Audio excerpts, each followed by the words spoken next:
So now we've got them intrigued to hear the rest of the story. And then from there, we start to connect the dots. And that's in a traditional story, you have rising action. Well, I call it rising points. We start to connect these data points together, kind of like sometimes I could refer to it like an onion, where you're peeling back the layers of the onion to reveal, what's going on. And we build up to our climax, which I call the aha moment. This is where you're sharing your big insight. Welcome to Think Deeply, Speak Simply, the podcast that explores the art and science of business communication. Sponsored by Prezent, the AI-powered platform transforming the way professionals share ideas and tell their stories. And now, here's your host, Rajat Mishra, CEO of Prezent and passionate advocate for clear and impactful communications. Dashboards, charts, and endless reports flood our workplaces. But data alone doesn't inspire action. The real magic happens when numbers are translated into stories that people can remember. In this episode, we'll explore how effective data storytelling transforms information into influence, and why the future of communication belongs to those who can make data talk. In this episode of Think Deeply, Speak Simply, we are exploring how to communicate with data. You will hear why storytelling is the missing piece in analytics, how to structure a data narrative, and what leaders can do to build a culture where data drives decisions, not just PowerPoint slides. Brent Dykes is the founder and chief data storyteller at AnalyticsHero and the author of Effective Data Storytelling: How to Drive Change with Data, Narrative, and Visuals. With nearly 2 decades of analytics experience at Adobe, Domo, and Omniture, Brent has also trained teams at Microsoft and Amazon to use data to not just inform, but to inspire. Brent, I've been a huge fan of your work. I've read your books. I've engaged with you on LinkedIn. Welcome to Think Deeply, Speak Simply. It's a pleasure to have you on the show. It's great to be here. Thanks for having me. So, Brent, maybe we can start off with you telling us a little bit about your background and how did you get into this world of data storytelling? Yeah, I've been working in analytics a long time. I really found that communicating with insights and with data is very important. And I built a PowerPoint blog called PowerPointNinja.com and did that and started talking about how you can communicate in general. And then as I worked as an analytics consultant, I started to see a lot of either my clients or my fellow consultants struggle with communicating the insights that they had done or that they'd found, and saw that as, wow, this is a great opportunity to kind of take that communication side interest or passion that I have, combine it with the data side, and there you have it, data storytelling. One thing you've said is numbers don't speak, stories do. And as a person who loves numbers myself, and I've been in many corporate presentations flooded with charts. So why are numbers not enough? Why do we need stories, especially in the corporate setting? Well, I think sometimes, especially data professionals that I work with, and based on my background, we'll spend a lot of time with the numbers, right? And so eventually they start to speak to us because we can start to see the patterns in the noise, and we start to see anomalies, and we start to glean insights from them. And we get excited and we think, oh, wow, this is so cool. This is so amazing. The numbers speak to us personally. But then we take that spreadsheet or that dashboard, or, and we share it with other people, and then they don't have the context. They haven't spent hours with the numbers like we have. And so the numbers don't speak to them. And that's really where the storytelling comes in, because what we want to do is we want to bridge the gap between what the numbers mean, right? Helping to put meaning behind the numbers, and that means context, making sure that the numbers are concrete in the minds of our audience, so that they can interpret them and come away with the same understanding, the same insights that we do. And so, really, the stories are the mechanism for helping to add meaning to the numbers, so they're not just random numbers, but they actually carry some weight. It's such an insightful point, because we are seeped in those numbers. as presenters, but of course, the person who's listening is seeing it for the first time. So I like this idea of stories, Brent. So what are the components of a story, right? So I think you have data, visuals, narratives. Maybe you can talk a little bit more. What are the narratives of what are the elements of a story, and how do you tell a great one? Yeah, I mean, in terms of like when I think of data storytelling, it's really those three elements of data, narrative, and visuals coming together. Really, if we focus on the narrative, well, let me back up and say data is the foundation of everything. When you're telling a story with the data, you need to have trustworthy and relevant data. That's that goes without saying. And then from there, really, I look at the narrative as the structure that we build on that foundation. So we're using the narrative to organize the information into a narrative arc, right? So I really lean on some of that traditional storytelling elements that you would find in a movie or in a book or in a TV show. And typically the one model that I look at for how I organize my data storytelling and the narrative arc that I lean on is one that was invented by Gustav Freytag, who was a German playwright from the 1800s, and he studied Shakespearean plays and Greek tragedies, and he found that they all had a similar arc to them, where you basically, if you're familiar with most movies or TV shows or books, you start off with a setting where you kind of establish who are these characters, what's the time period, and in a data perspective, we're establishing, well, what do we typically see in the data? What do the numbers typically show? What are the patterns we expect to see? And then we have our hook, which in a traditional setting would be an inciting incident. Well, I call it a hook in data storytelling, where it's like, okay, we're seeing this big jump in a key metric or a big drop in a key metric. And that's something that hopefully the audience would want to know. Well, Brent, tell me what caused that big jump or what caused that big drop. And so now we've got them intrigued to hear the rest of the story. And then from there, we start to connect the dots. And that's in a traditional story, you have rising action. Well, I call it rising points. We start to connect these data points together, kind of like sometimes I could refer to it like an onion, where you're peeling back the layers of the onion to reveal, what's going on. And we build up to our climax, which I call the aha moment. This is where you're sharing your big insight. And often we use that word insight very loosely. But I like the definition that was provided by Gary Klein, who's an author and psychologist, who said an insight is an unexpected change in the way an unexpected shift in the way we understand something.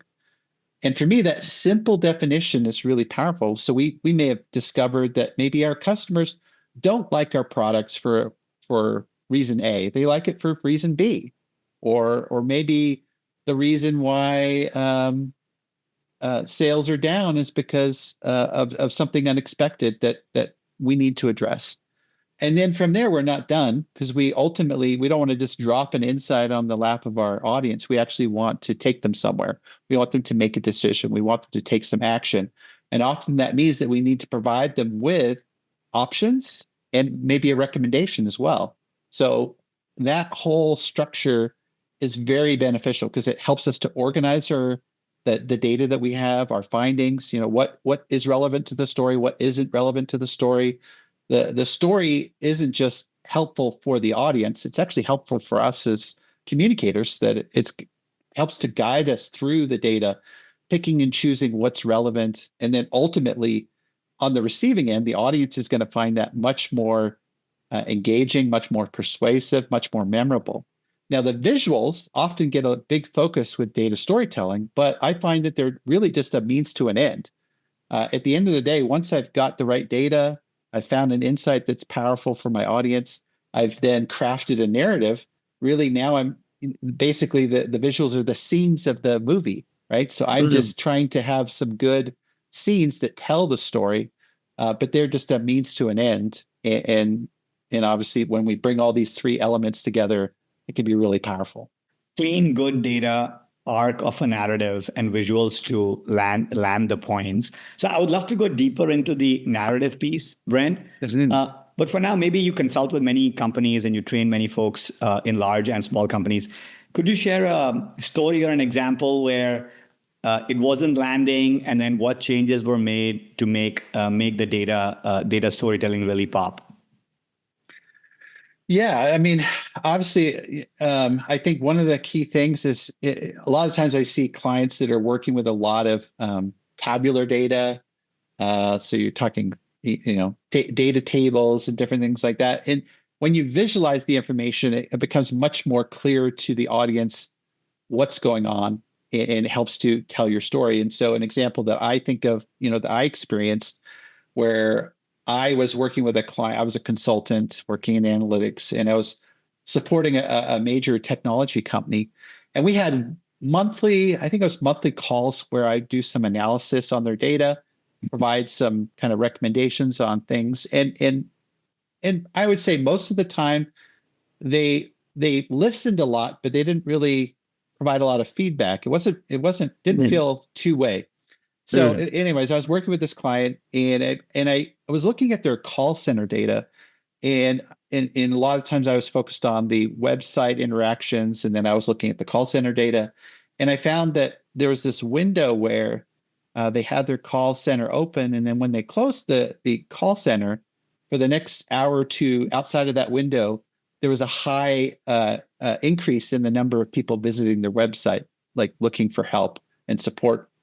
And so I suggested, just casually as part of my recommendations to them, that they should test opening up their call center hours for longer to see if they could reduce, maybe capture some of these potential leads and then turn them in. So anyways, I presented this information. They didn't really say too much to me.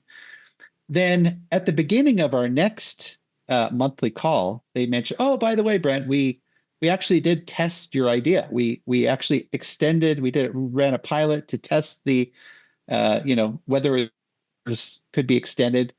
I'd love to say that I generated $3 million for them, but for me as an analyst, just having a large corporation like this, being able to communicate that there was this potential opportunity, get them to actually take action on it and actually test it. Now, maybe I think the results came back that they decided not to go that route, but what did I do? I drove change. I drove a small change in their behavior. They tested something that maybe they weren't thinking about.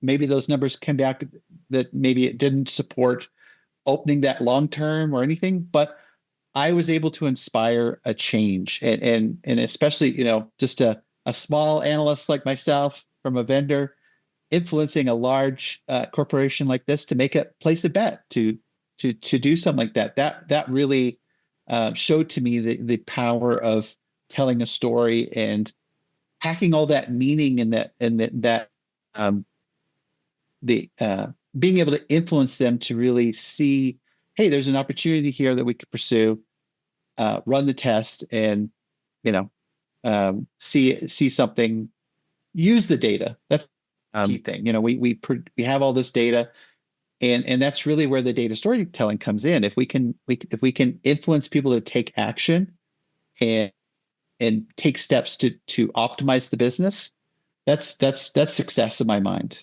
I'd love to say I generated $3 million in profit for them, but just helping them to make those decisions and improve their business, that was a win for me.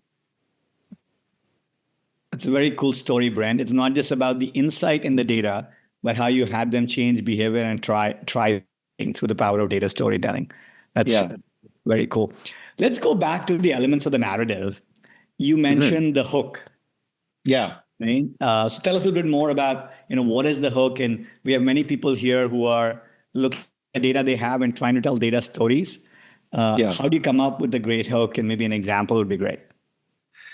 Yeah, I think with a hook is really, it's, I kind of have it. There's a difference between a observation in the data and an insight, and often I feel like people mix those up. So for an example, might be, sales increased 200% last.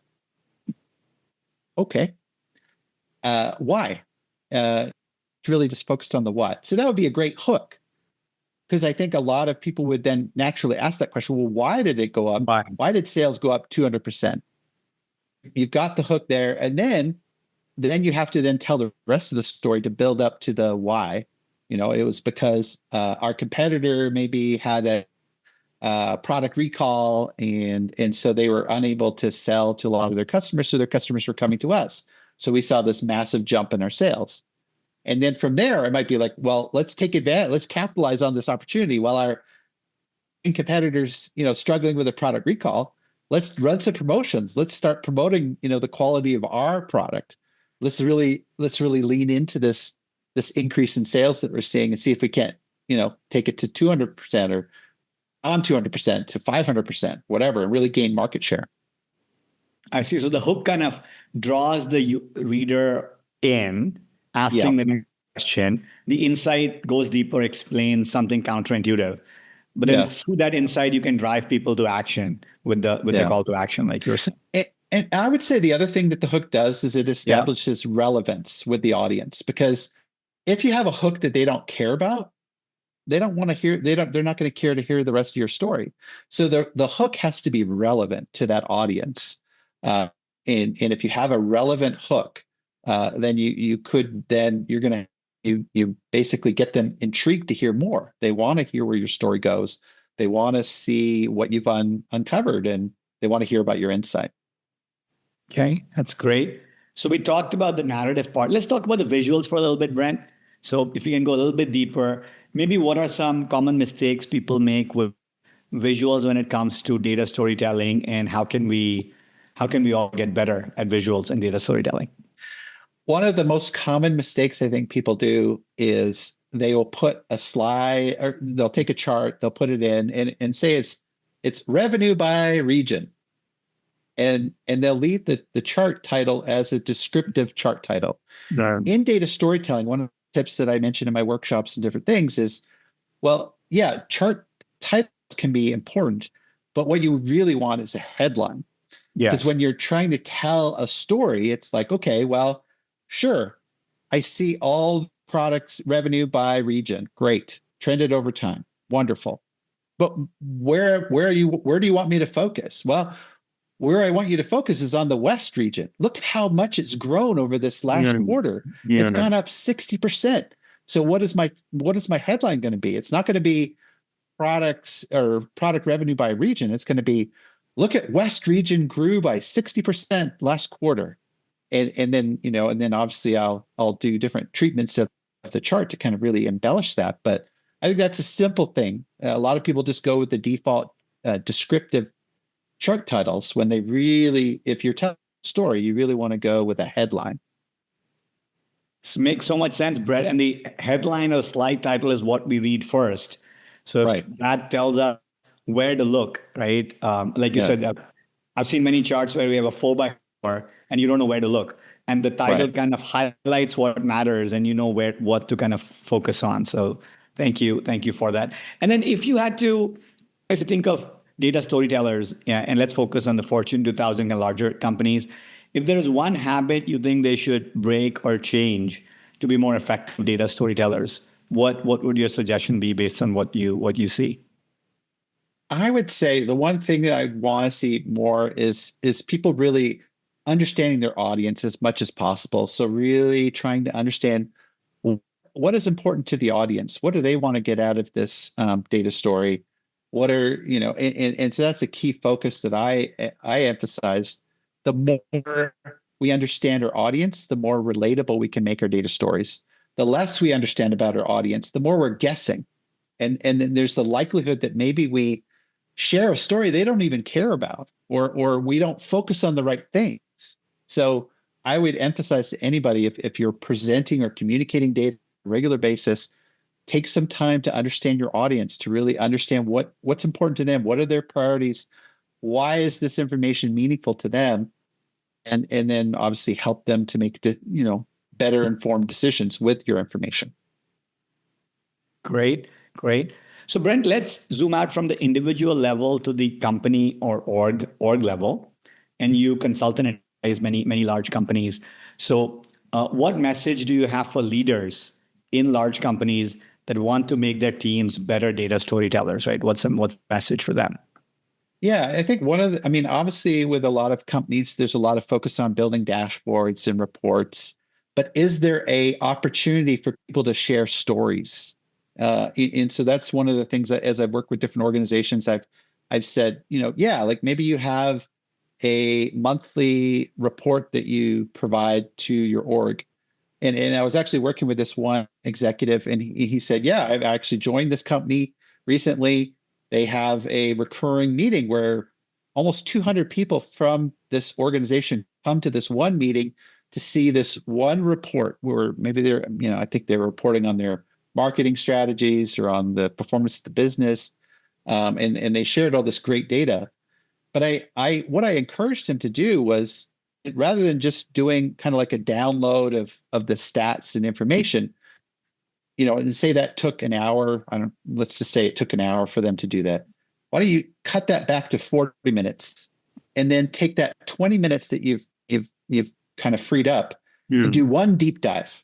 Do one deep dive where you look at a particular customer segment, you look at a particular functional area, maybe support or event marketing or something, whatever that focus is, and dive deep and try and really share an insight, tell a story.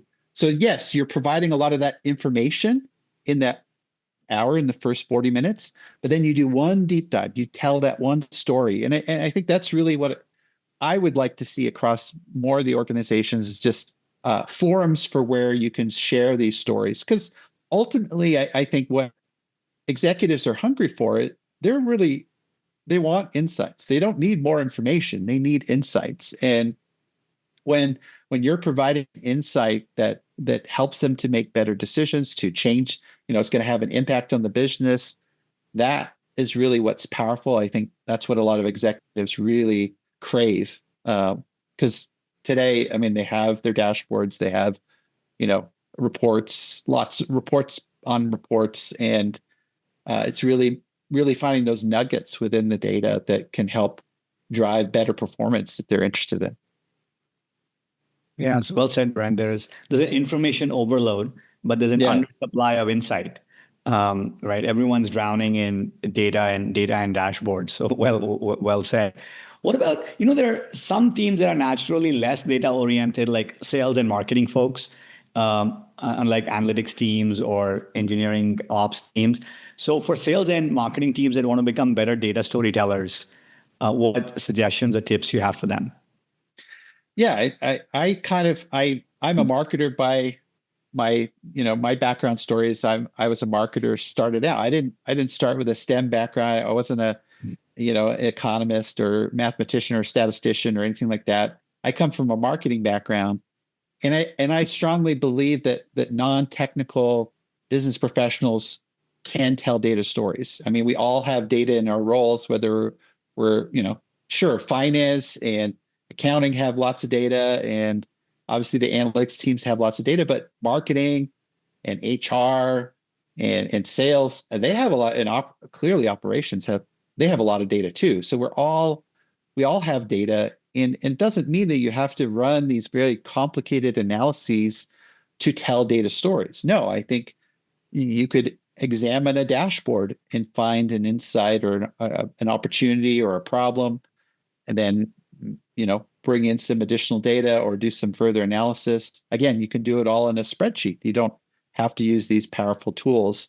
There's no limit on who can tell data stories. And so, and often in these cases, it's really just about practicing the craft of formulating a data story. So looking at that narrative arc, if you're sharing information with your manager or with your team, you can use these data storytelling techniques to really enhance the how engaging your information is, how memorable, persuasive it is, and anybody can do this. It's great. It's a great message. And Brent, there has been a lot of buzz about AI in large organizations now, and people are using it across functions. How are you seeing AI impact the art and science of data storytelling? Yeah, I mean, I think that there's a desire to kind of hand the wheel over to AI to tell all the data stories. but I think there's a human element that needs to have a hand on the wheel, essentially. Because as humans, we understand the context behind the numbers. We understand the audience that receiving the numbers or the stories. And so I see it as a collaboration between AI and humans. And there are obviously strengths on both sides. The strengths for AI are definitely on the scale that it can process numbers. It can help us to analyze the numbers and at a scale that we can't do on a human level. We can parse through the data in a much more robust way with the help of AI. But then when it comes to telling the story and crafting the story, understanding the human aspects of things, human creativity, critical thinking, empathy, those are all things that are very powerful and integral to being an effective data storyteller. So that's something that I emphasize, that I see it as a collaboration between AI and humans, and we can do so much more with the help of AI. And some of those simple things that are maybe, like summarizing our data story, we can build the presentation, and then we can, through a simple set of prompts, we can quickly summarize what that data story is. That's just one example, but there are many ways which AI can complement what we're doing as data storytellers. Now, would I hand everything over to AI to do the whole thing? I wouldn't, because I think that at that point you could. The one danger I see with just handing the keys over to AI to do everything is that you're going to get a lot of meaningless stories, a lot of meaningless data stories that won't resonate with your audience. And then just like we've seen that happen with dashboards that don't resonate, with alerts that don't resonate, people start to lose interest or not pay attention to them because they didn't get any value or they weren't relevant to what they're focused on. And that's, if we're going to outsource anything to AI, I think we want to outsource the things that are non-strategic, and then retain things like storytelling as human beings. That's stuff that we should be doing. That's stuff that we should want to do and continue to do, but obviously with the help of AI. Love that. And, we at Prezent also believe that it's AI and humans augmented by AI working together that'll have the most impact, right? So let's move to the rapid fire section, Brent, of our conversation. I have 5 questions for you. First word or phrase that comes to your mind, just shout it out. Yeah. And Okay. you haven't heard these 5 questions, so let me know when you're ready. Let's go. What's one word you would use to describe the art of communication? Powerful. How is AI changing the way we communicate? Augmenting. What is a common communication myth, Brent, you wish people would unlearn? Unlearn. One word? Could be a phrase or a sentence. Yeah. Communication myth. Yeah. That data storytelling is just data visualization. Okay. It's great. If you could give one piece of advice to someone preparing for a big presentation in a Fortune 2000 company, what would it be? Rehearse. What is something you wish, Brent, you knew about business communication when you started your career? Focus on the audience. Really strive to focus on the audience as much as possible. Great. Because you're building the story for the audience. So here's the bottom line. Data doesn't speak for itself. We do. Today, Brent showed us how numbers become meaningful only when they are wrapped in narrative and delivered with visuals that resonate. We learned the power of the hook, the importance of cutting through the clutter, and how even non-technical teams can tell compelling data stories that drive real change. If you want to dig deeper, check out Brent's book, Effective Data Storytelling. It's packed with frameworks and practical tips to make your numbers unforgettable. Brent, thank you for being with us today. I really had a little fanboy moment here because I've followed your work for a really long time. And before we wrap up, is there any place where the audience can follow you or learn more about your work? Yeah, if you're interested in the book or interested in workshops, please check out effectivedatastorytelling.com and also follow me on LinkedIn at Brent Dykes on LinkedIn. Those are the two main areas, two places. Awesome. Thank you again, Brent. It was a true pleasure and really appreciate your time. Thanks, Rajat.